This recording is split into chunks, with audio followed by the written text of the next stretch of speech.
शेजाऱ्याने मुलींच्यावर चोरीचा संशय घेतला, त्यामुळे चिडलेल्या मुलींच्या बापाने रात्रभर मुलींना उलटे टांगून ठेवले।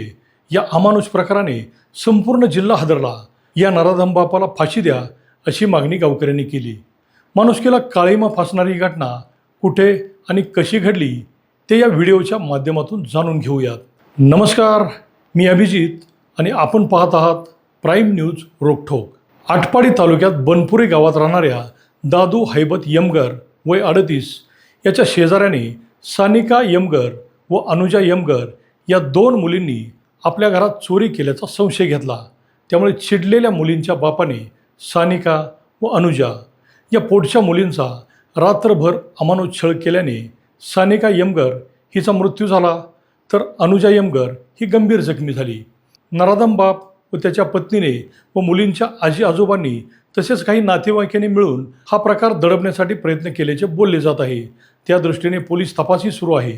शेजाऱ्याने आपल्या मुलींवर चोरीचा संशय घेतल्याने चिडलेल्या बापाने बुधवारी म्हणजे 25 मार्च रोजी संध्याकाळी 5 ते 6च्या दरम्यान दोन्ही मुलींचे हातपाय बांधले व त्यांना रात्रभर पत्र्याच्या शेडच्या अँगलला उलटे टांगले। त्यांना काठीने बेदम मारले।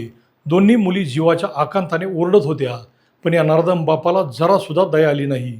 एक मुलगी पाणी द्या म्हणून ओरडत होती, पण दगडाच्या काळजाच्या बापाने पाणी तर दूरच पण त्यांना रात्रभर टांगून ठेवले आणि त्याखालीच हे निर्दयी आई वडील झोपले।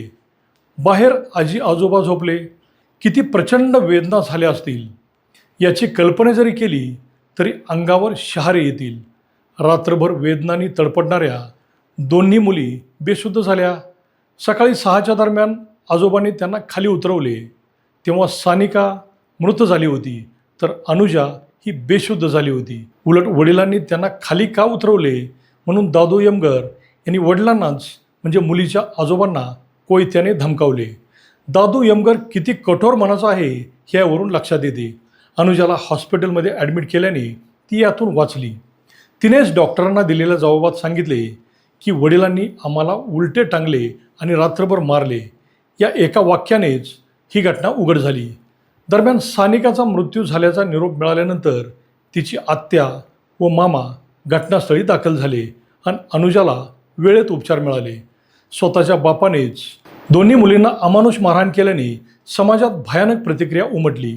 राक्षसी वृत्तीच्या दादू हैबत यमगर याला फाशी द्या अशी भावना निर्माण झाली। दादू हैबत यमगर, पत्नी राणी यांना वर्षा, अनुजा, सानिका आणि माही या 4 मुली, तर पृथ्वीराज हा 8 वर्षाचा मुलगा। हसत्या खेळत्या परिवारात दादू यमगरच्या अशा वागण्याने त्याच्या कुटुंबाची अक्षरशः वाताहत झाली। आता आयुष्यभर त्याची जिवंत असलेली मुलं ही घटना विसरतील का? आपल्या बापाची राक्षसी कृती त्या मुलांच्या डोळ्यासमोरून आयुष्यभर जाईल का, हा एकच प्रश्न निर्माण होतो।